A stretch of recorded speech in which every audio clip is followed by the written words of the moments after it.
कभी सोचा है कि हम अपनी लाइफ में इतनी सारी चीज़ें पकड़ के क्यों बैठे रहते हैं? लाइक जैसे हमारा कोई रिलेशनशिप था जो ख़त्म हो गया, कोई ड्रीम था जो पूरा नहीं हुआ, कोई एग्ज़ाम था फेल कर गए, या फिर कोई चीज़ थी जिसको हमने खो दिया और उस चीज़ का दुःख हम आज तक लेकर बैठे हुए हैं। लेटिंग गो, व्हिच मीन्स ये छोड़ देना, ठीक है? या फिर उस चीज़ को छोड़ना। हमेशा ना एक लॉस की तरह माना जाता है कि हमने अगर किसी चीज़ को छोड़ दिया तो वो हमारे लिए एक लॉस है। लेकिन अगर इसी चीज़ को एक दूसरे नज़रिए से देखें तो हमको ये हो सकता है कि लेटिंग गो करना किसी चीज़ का गेन भी तो हो सकता है ना। किस चीज़ का? जैसे नए पर्सपेक्टिव का, फ्रीडम का, शांति का और मेनली अपने आप का। तो आज हम लोग बात करेंगे मेनली लेटिंग गो के बारे में और एक और चीज़ के बारे में जो कि डिटैचमेंट, और ये कितना इंपॉर्टेंट स्किल है ताकि हम और ज़्यादा मेंटली फ्री रह सकें और इमोशनली रेजिलिएंट बन सकते हैं इस चीज़ को यूज़ करके। और ये जो लेटिंग गो है ना हमेशा मुश्किल क्यों होता है? क्योंकि यार इसका जवाब ना हमें हमारी लाइक ब्रेन की कह सकते हो वायरिंग में छुपा रहता है, ठीक है? जैसे साइकोलॉजी में ना एक कॉन्सेप्ट होता है जिसे कहते हैं लॉस अवर्जन बायस, और इसमें रिसर्च जो हुई है उसमें कहते हैं कि किसी भी चीज़ के ना खोने का दुःख उसके पाने की खुशी से ज़्यादा ही रहता है। हमने कोई चीज़ खरीदी तो हमको इतनी खुशी हुई, और हमने जब उस चीज़ को खो दिया तो हमको इतना दुःख हुआ उससे खोने के बाद, ठीक है? और इसी वजह से ना हम क्या अनरियलिस्टिक एक्सपेक्टेशन हो गया, कोई फालतू का आइडिया, फालतू का ड्रीम, पुराने रिग्रेट, हमारी पास्ट लाइफ, कोई टॉक्सिक रिलेशनशिप, ये सब ना पकड़ के बैठे रहते हैं। और हमारे दिमाग को लगता रहता है कि अगर हमने इस चीज़ को खो दिया तो हम एक दिमाग अपने मेमोरी का, अपनी आइडेंटिटी का या फिर अपने सेल्फ का एक इम्पॉर्टेंट, बहुत ही महत्वपूर्ण हिस्सा खो देंगे। लेकिन ये सब एक्चुअल में कैसे काम करता है? ऐसा भी तो हो सकता है ना कि अगर हम इन सब चीज़ों को छोड़ दें तो हम अपने आप को वापस पा सकते हैं।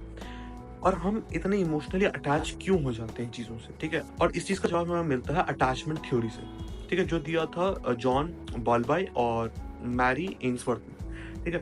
उन्होंने बताया था कि हमारी जो अटैचमेंट का स्टाइल है बचपन से डेवलप होता है कि जब हम छोटे होते हैं ना तो हमारे जो अपने केयर गिवर्स रहते हैं, हमारे पेरेंट्स या गार्जियन या फिर जिन जो भी आपको उस समय केयर देते थे, तो हम उनसे अटैच होते हैं ताकि हम अपनी सर्वाइवल कर सकें, ठीक है? मेनली सर्वाइवल के लिए हम उनसे अटैच होते थे। लेकिन जैसे-जैसे हम बड़े होते जाते हैं ना तो हम अपने केयर गिवर्स से और भी लोगों पे या फिर और भी चीज़ों पे स्विच करने लग जाते हैं। फॉर एग्ज़ाम्पल पहले हम पेरेंट्स पे अटैच थे, देन हम अपने फ्रेंड्स पे अटैच होते हैं, फिर सिबलिंग्स पे अटैच होते हैं, फिर कुछ चीज़ों पे अटैच हो जाते हैं। फॉर एग्ज़ाम्पल लाइक मेरे लिए एक गिटार है, कोई कहेगा तुम इससे अटैच्ड हो, I would say kind of कह सकते, ठीक है?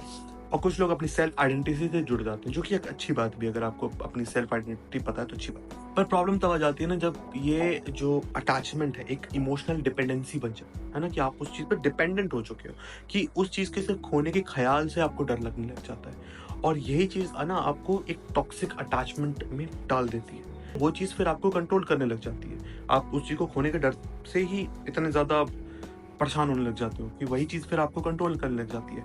वो चीज़ कुछ भी हो सकती है, किसी इंसान के लिए मेल आप उनका ड्रीम हो सकता है। उन्होंने सोचा कि यार मेरा ये ड्रीम नहीं हुआ तो फिर मैं क्या करूँगा? और फिर वो गलत स्टेप भी उस उठा सकते हैं। फिर कुछ-कुछ केसेस में वो उठा भी लेते हैं।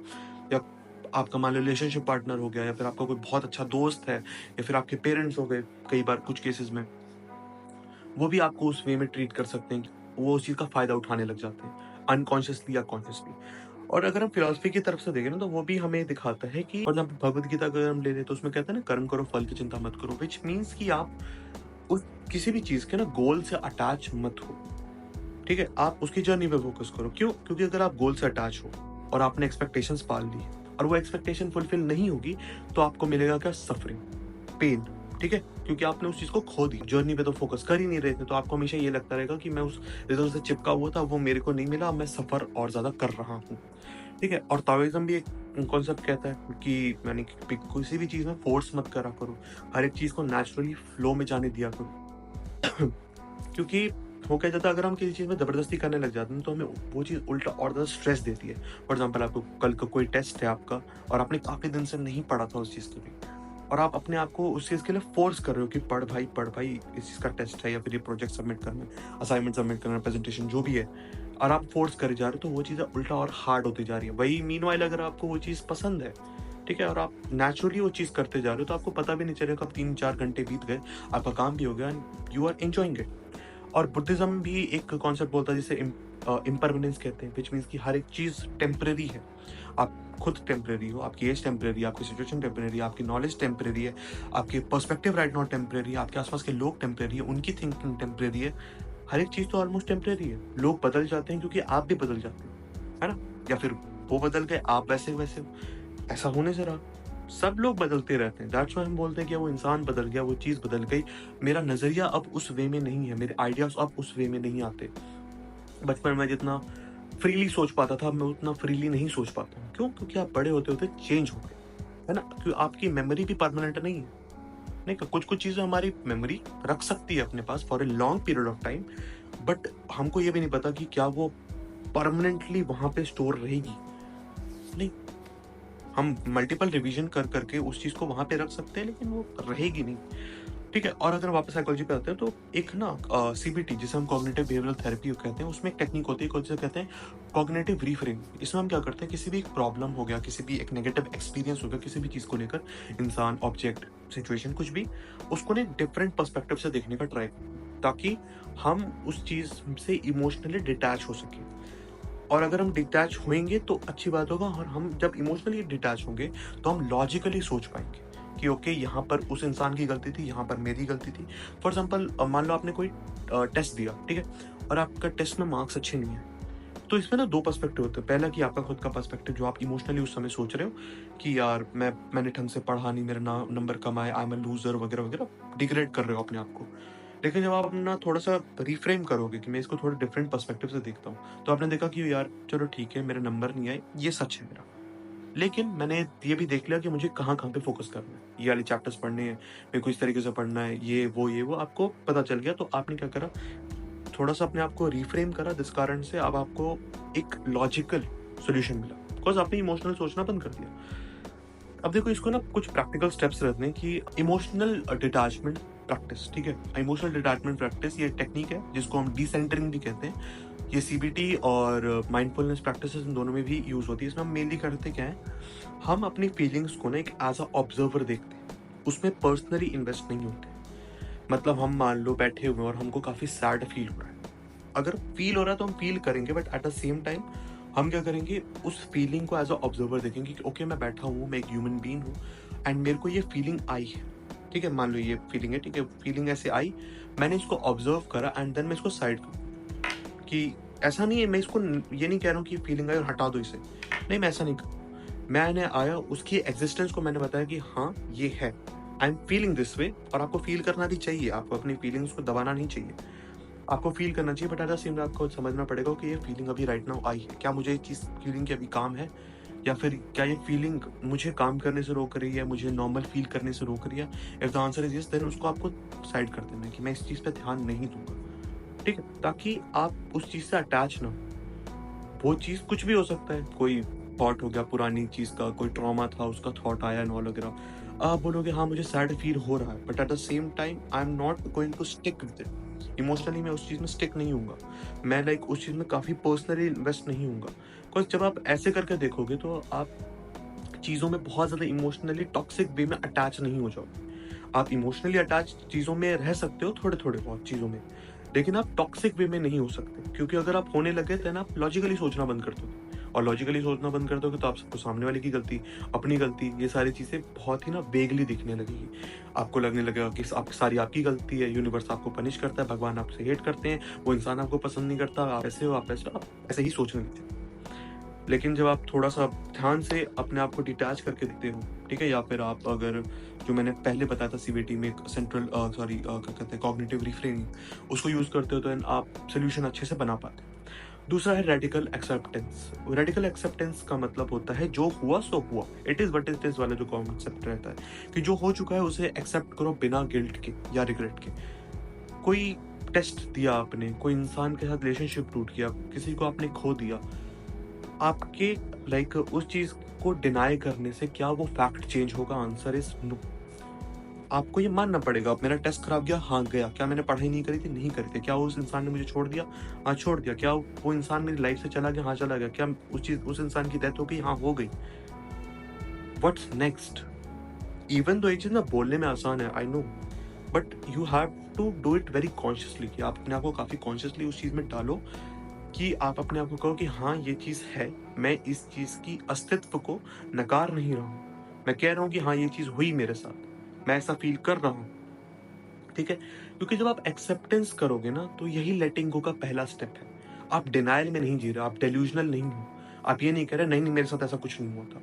काफ़ी सारे जो लोग होते हैं जिनके पास बचपन में क्या कहते हैं ट्रॉमास वगैरह होते हैं, कई बार वो डिनाई कर रहे होते हैं। उनके मान लो किसी पेरेंट ने ट्रॉमा दिया, वो कहते हैं ना ना मेरे पेरेंट ने ऐसे कुछ नहीं किया ना वगैरह, डिनाई कर रहे होते हैं। दैट्स वाई जब बाद में बड़े होते हैं उनको रियलाइज हो रहा होता है तो उनके लिए वो चीज़ लेटिंग गो करना बहुत मुश्किल हो जाता है, बिकॉज वो डिनाइल में जी रहे हैं। लेकिन जब वो एक्सेप्टेंस करते हैं कि हाउ कैन आई एक्सेप्ट, मेरे पेरेंट्स ने मुझे ऐसे ट्रीट किया था, आई एक्सेप्ट मेरे साथ ये हुआ था, मेरे साथ वो हुआ था, तो वो धीरे धीरे करके ना अपने आप को हील कर पाते हैं। हीलिंग का पहले स्टेप में अच्छे से आ पाते हैं। ठीक है, तीसरा स्टेप कह सकते हो जर्नलिंग। अब जर्नलिंग जो है ना, आपने बहुत जगह सुना होगा जर्नलिंग करना चाहिए, लेकिन जर्नलिंग क्यों होता है मेनली जरूरी? यार अपने थॉट को जब हम लिखते हैं उनको हम कॉन्शियसली रिलीज करते हैं, मतलब अपने आप को फोर्स करते हैं, काइंड ऑफ थोड़ा बहुत दिमाग पे फोर्स, रोज जोर डालते हैं कि यार मुझे सब कुछ निकालना है, मैं जैसा भी फील कर रहा हूँ अपनी अभी राइट नाउ, अब जो भी थॉट्स आ रहे हैं, कुछ भी आ रहा है, मैं उसको सबको लिखूंगा। अब लिखने से होगा क्या? पहली बात तो आपको थोड़ा हल्का फील होगा। दूसरा, आप उस चीज के ऊपर जब बाद में रिफ्लेक्ट करोगे, आप देखोगे ध्यान से, तो आपको समझ आएगा कि ये है मेरी इमोशनल स्टेट। आपकी इमोशनल स्टेट आपके सामने होगी और आप जो उसे देख रहे हो आप लॉजिकली सोच पाओगे। ठीक है, फॉर एग्जाम्पल मान लो आते हैं कि आप कोई प्रेजेंटेशन देने गए और प्रेजेंटेशन पूरी फक्ड अप हो गई, कुछ सही नहीं है, आप बहुत ही सैड, बहुत ही लाइक गंदा फील कर रहे हो, आपने गए, आपने उस चीज को पूरा लिखा बहुत देर तक, रोना आ रहा है, मे बी आपको रोना आ रहा है, आपने लिखा, थोड़ी देर बाद कुछ थोड़ा शांत और अच्छा फील हो रहा है कि ये सब कुछ निकल गया। थोड़ी देर बाद आप आए, आपने इस चीज को पढ़ा और आपने देखा ओके ये है मेरी emotional state, this is how I feel. अब देखते हैं लॉजिकली मैंने गलती क्या की। आसान हो जाते हैं फिर चीजें, जब आपको चीजें जब ना स्ट्रीमलाइन में हो जाए या फिर चीजें जब सिस्टमैटिक हो जाए ना, इजी हो जाती है हर एक प्रॉब्लम को पकड़ पकड़ के सॉल्व करना। लेकिन जब चीजें टैंगल्ड रहती है ना, तब प्रॉब्लम आ जाती है। ठीक है, और जो लास्ट में बोलूंगा, लास्ट तो नहीं कहूंगा बट एक लास्ट में प्रैक्टिस जो मैं बताना चाहूंगा वो है माइंडफुलनेस का मेडिटेशन करना। माइंडफुलनेस मेडिटेशन का मतलब होता है अपने इमोशंस को ऑब्जर्व करो बिना रिएक्ट। आपने बैठे हुए हो, आपको कोई थॉट आया या फिर आप बैठे हुए हो मेडिटेट कर रहे हो, ठीक है, आपके दिमाग में अचानक से थॉट आया कुछ बुरी चीज का, या फिर कोई गुस्से वाला थॉट आया कि आप किसी चीज इंसान पे गुस्सा थे, कोई सिचुएशन पे गुस्सा थे, कोई काम नहीं हुआ उस चीज पे गुस्सा हो, आपने कोई चीज खो दी उस चीज पे गुस्सा हो, कोई नुकसान हो गया उस चीज पे गुस्सा हो। इस चीज को डिनाई नहीं करना कि नहीं हुआ, हुआ, वो चीज आई, बिना रिएक्ट करे उस इमोशंस को, जैसे मतलब क्लाउड्स होते हैं ना, वैसे जैसे वो फ्लो कर रहे होते हैं वैसे उन्हें जाने दो। उस थॉट को, उस इमोशन को, उस पर्सपेक्टिव को, उस आइडिया को, उस सिचुएशन को, उस ट्रॉमा को देखो, लेकिन उसमें हाथ मत डालो। क्यों? क्योंकि जब आप हाथ डालोगे तो फिर आप वापस इमोशनल होने लग जाओगे। तो उससे बेटर है कि आप माइंडफुली यहाँ पर रहो कि राइट नाउ मैं मेडिटेट कर रहा हूँ, तो आई विल फोकस हियर। मैं लाइक फॉर एग्जांपल कोई इंसान सांसों पे फोकस करता है, कोई अपनी बॉडी की कोई एक बॉडी पार्ट पे फोकस करता है, कोई एक सिंगल थॉट, जैसे फॉर एग्जांपल कोई नाम जप कर रहा है, राधे राधे राधे राधे कर रहा है, तो वो इस पर्टिकुलर चीज पे फोकस कर रहा है। ठीक है, वो अपने अपने माइंड को एक सिग्नल दे रहा है कि मुझे राइट नाउ इस पर्टिकुलर जगह पे फोकस कर। थॉट आए, उन्होंने क्या करा, जब थॉट आए तो आपके फोकस को उठा के उस साइड में लेकर गए, लेकिन आपने बोला कि हाँ ये थॉट है क्लाउड्स की तरह, इनको फ्लो जाने दो, मैं वापस यहाँ पे आऊँ। जब आप वापस यहाँ पर आए, आपने फिर से अपने माइंड को सिग्नल दिया मुझे बाद में, मतलब मुझे बाद में ये सब करियो, राइट नाउ मैं यहाँ पे फोकस करना चाहूँ। और जब आप ये चीज कॉन्शियसली मल्टीपल टाइम करते हो तो होता क्या है, मैजिक, ये चीज आपकी अनकॉन्शियस माइंड में चली जाती है और ये चीज फिर आपको कॉन्शियसली करनी नहीं पड़ती। कुछ लोगों के लिए 1 महीना, कुछ लोगों के लिए 2, किसी के लिए 6, किसी के लिए 1 साल। ठीक है, सबका अपना अपना थ्रेशोल्ड होता है। ठीक है, इस चीज को प्रैक्टिस, आपके हाथ में अगर रेत है ना, आपको उसको जितना कस के पकड़ने का ट्राई करोगे वो उतनी आसानी से आपके हाथ से रिस्क के चला जाएगा। लेकिन वही आप जब उसको स्टेबली अपने हाथ में रखने की कोशिश करोगे, वो उतना ही स्टेबली वहां पर रहेगा। और पता है हम भी थोड़े ऐसे ही रहते हैं कि जब हम चीज़ों को फोर्सफुली कंट्रोल करने का ट्राई करते हैं ना, वो चीज़ें और बिगड़नी स्टार्ट हो जाती है।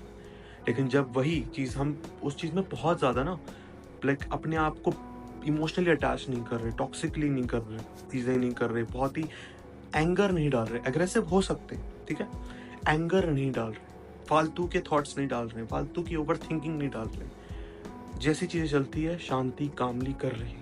ठीक है, कभी कभी सिचुएशन आती है कि आप इंसान बंदा शांत नहीं बैठ सकता था, लेकिन अगर आप कंटिन्यूसली शांत नहीं बैठ पा रहे देन तो कुछ दिक्कत है ना, आपको भी लगता है कि कुछ ना कुछ दिक्कत है। हम जब जेंटली अपने आप को एक्सेप्ट करते हैं, अपनी सिचुएशन को एक्सेप्ट करते हैं, आइडियाज को, थॉट्स को, पर्सपेक्टिव को, कुछ भी उसको एक्सेप्ट करते हैं, तो हम धीरे धीरे करके फ्री होते जाते हैं। तो एक छोटी सी प्रैक्टिस आप कर सकते हो कि जो चीज़ आपके पास से नेचुरली जा रही है, उसे फोर्सफुली रोको मत, ठीक है? उसे जाने दो। शायद उस चीज़ को जाने से आपको एक नई शुरुआत मिले, है ना? आप अपने आप को और अच्छे से समझ सको, एक नया पर्सपेक्टिव मिलेगा आपको। आप उस इंसान को, उस चीज़ को, क्या पता उस इंसान और उस चीज़, किसी भी चीज़ को का टाइम लिमिट उतना ही था आपके पास। अब उसका कहीं और काम है, कहीं और उसको जाना है। कहा था ना इम्परमानेंस वाला, नथिंग इज़ परमानेंट। हर एक चीज़ टेम्परेरी है। आप टेम्परेरी, मैं टेम्परेरी, एक फ़ोन, कैमरा, सब कुछ टेम्परेरी है। सब कुछ चला ही जाएगा ना। अब क्या मत इसका मतलब निहिलिस्टिक हो जाए कि सब कुछ चला ही जाएगा, नहीं। आप भी तो आप भी तो टेम्परेरी हो। ये सारी चीज़ें जैसे जाएँगी वैसे आप भी जाओगे। तो आपको भी अपना हर एक सेकंड को काउंट करना चाहिए ना, आपको भी पता होना चाहिए, नहीं मैं हर सेकंड में क्या कर रहा हूँ? क्या मैं एन्जॉय कर रहा हूँ अपनी लाइफ़ को? नहीं कर रहे हो तो एन्जॉय करना चाहिए। जब आपको पता है कि आपकी क्या-क्या दिक्कतें हैं तो उन्हें सॉल्व करते हैं। एंड आते-आते कम से कम ये तो रहेगा ना, हाँ, मैंने अपनी लाइफ़ एन्जॉय करी। टेम्परेरी ही सही, एन्जॉय तो करी। एनीवेज़ आज के लिए वीडियो के लिए इतना ही। मिलते हैं बाद में। बाय।